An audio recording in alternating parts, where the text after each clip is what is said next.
Tuh kita lanjut ya untuk pertemuan ini.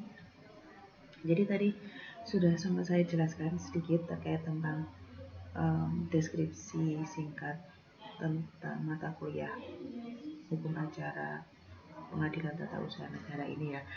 Sekarang akan saya sampaikan bahwa ruang lingkup dari mata kuliah ini kita nantinya di awal akan mempelajari terkait tentang pengertian istilah dan ruang lingkup dari apa yang dimaksud atau apa yang akan kita pelajari di mata kuliah hukum acara pengadilan tata usaha negara ini. Nah, kemudian nanti lebih lanjut kita akan mempelajari bagaimana perbedaan peradilan tata usaha negara dengan peradilan lainnya. Yang kita tahu peradilan kita ini ada peradilan umum, peradilan agama. Nah, peradilan agama jelas itu yang berkaitan dengan proses penyelesaian perkara yang mengarah lebih ke perkara private atau masalah pribadi seperti masalah perceraian, masalah tentang pewarisan, masalah tentang pembagian harta gono gini dan lain sebagainya. Nah, untuk peradilan umum ini masuk menjadi salah satu pengadilan tata usaha negara selain dari pengadilan negeri. Seperti itu kan ya. Selain dari pengadilan negeri, pengadilan tindak pidana korupsi dan pengadilan hubungan industrial. Nah, pengadilan tata usaha negara ini kemudian akan kita pelajari juga terkait tentang nanti asas-asas dalam peraturan tata usaha negara itu ada apa saja. Kemudian dasar pemikiran dan dasar hukum dari pembentukan peradilan tata usaha negara. Nah, nanti juga lebih lanjut kita akan membahas terkait tentang sengketa atau kasus yang diselesaikan di ruang lingkup pengadilan tata usaha negara ini.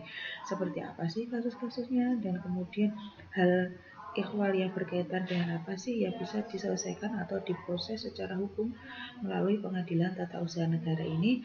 Dan nanti di pertemuan mungkin di pertengahan pertemuan akan kita pelajari dan nanti akan kita diskusikan bersama bagaimana kasus tersebut dapat kita selesaikan. Apakah ranahnya pengadilan umum atau apakah ranahnya pengadilan administrasi atau pengadilan tata usaha negara. Nah, kemudian kita juga nanti akan mempelajari bagaimana cara berproses berperkara di pengadilan tata usaha negara itu sendiri. Nah, secara administratif tentunya ya dan secara proses atau prosedural di pengadilannya pun sistemnya sama dengan hukum acara perdata, di mana para pihak di sini adalah pihak penggugat dan pihak tergugat. Yang pasti pihak penggugat mengajukan gugatan ke pengadilan tersebut. Kemudian lawannya adalah pihak tergugat. Sebagaimana proses juga yang ada di dalam hukum acara perdata, proses dari permohonan diajukan ke pengadilan, kemudian setelah itu nanti ada jawaban yang disampaikan oleh pihak tergugat. Setelah jawaban mungkin ada hal terkait tentang eksepsi, kemudian ada putusan sela, maka dari itu saya mengajukan terkait putusan sela. Kemudian proses penyelesaiannya pun juga nanti sampai ada proses pembuktian, kemudian proses replik duplik sampai dengan putusan akhir. Nah, untuk upaya hukumnya pun juga kita pelajari juga nanti di pengadilan tata usaha negara ini di pertemuan mungkin setelah UTS. Sampai dengan pelaksanaan putusan tata usaha negara itu seperti apa sih, eksekusi dari pelaksanaan putusan tata usaha negara itu seperti apa sih. Nah, jelas pasti berbeda dengan pelaksanaan eksekusi yang dilakukan atau dalam sengketa kasus pengadilan umum seperti pengadilan tindak pidana ataupun pengadilan perdata. Seperti apa proses eksekusinya kan nanti agar teman-teman bisa memperbandingkannya seperti apa nanti di pengadilan tata usaha negara ini, karena pengadilan tata usaha ini lebih kepada perkara administratif. Nah, administrasi, terkait tentang administrasi kok bisa diperkarakan, nah perkaranya seperti apa, seperti itu kan.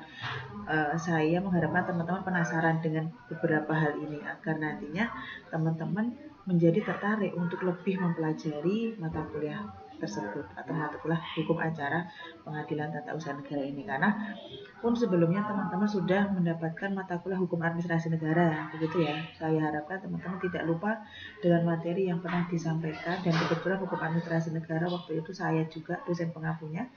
Kita masih sempat di awal perkuliahan kita mempelajari hukum administrasi negara secara langsung secara luring, sehingga semoga saya harapkan teman-teman lebih menguasai hal tersebut. Seperti itu. Kemudian saya lanjutkan untuk materi pembelajaran atau pokok bahasan yang kita bisa pelajari lebih lanjut. Itu ada yang pertama, kita mempelajari tentang nanti apa negara hukum dan peradilan administrasi. Mungkin terkait tentang negara hukum ini teman-teman sudah pelajari di mata kuliah pengantar ilmu hukum ataupun pengantar hukum Indonesia ataupun di mata kuliah hukum administrasi negara. Jadi saya rasa ini tidak perlu nanti saya sampaikan secara detail, karena saya rasa teman-teman sudah ada materi dan saya harapkan teman-teman masih paham dan masih masih mengingat terkait tentang materi tersebut. Nah, kemudian kita pelajari terkait pengertian, asas, dan kompetensi petun.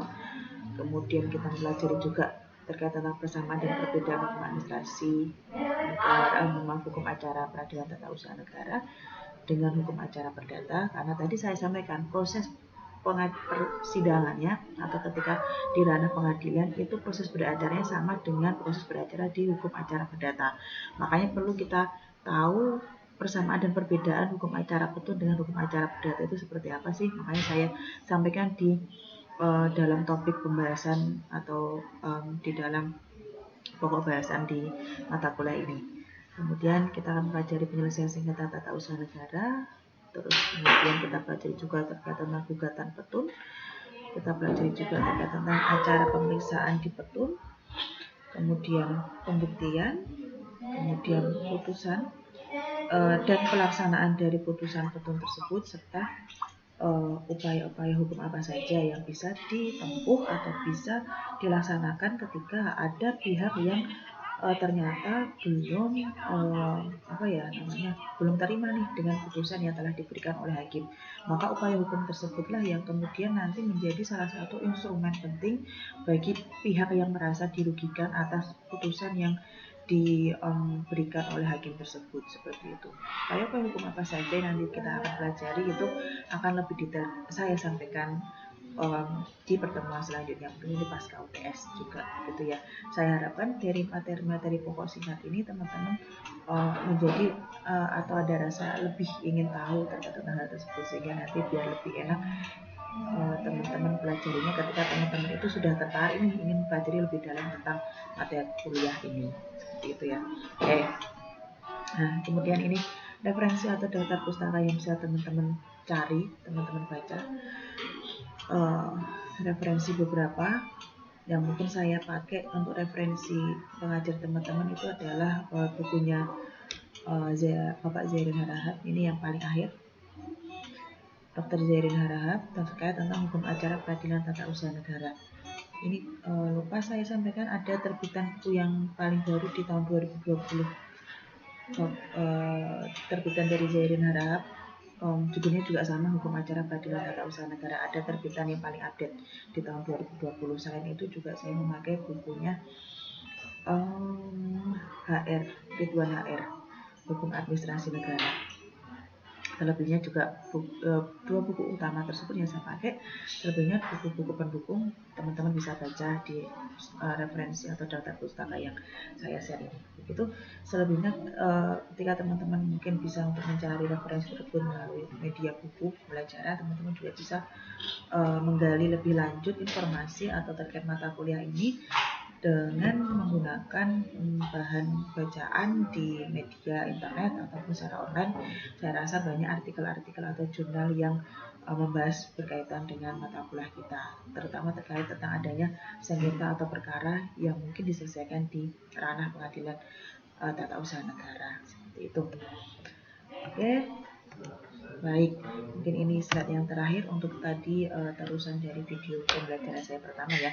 Saya mungkin akan lanjutkan di video pembelajaran selanjutnya. Untuk lebih detail saya akan paparkan materi pertama dan mungkin sekaligus materi yang kedua terkait tentang hukum acara pengadilan tata usaha negara, agar video yang saya sampaikan tidak terlalu lama, karena ini juga berdasarkan dari request teman-teman semuanya bahwa teman-teman menginginkan untuk video pembelajaran agar tidak terlalu lama, agar teman-teman juga tidak bosan dalam mendengar suara saya yang mungkin kurang begitu enak didengar seperti itu ya. Oke. Oke, baik, terima kasih untuk perhatiannya. Saya harapkan teman-teman bisa paham dengan materi pembelajaran yang saya sampaikan ini. Kurang lebihnya mohon maaf. Jika ada yang ditanyakan, silakan ditanyakan. Terima kasih. Wassalamualaikum warahmatullahi wabarakatuh.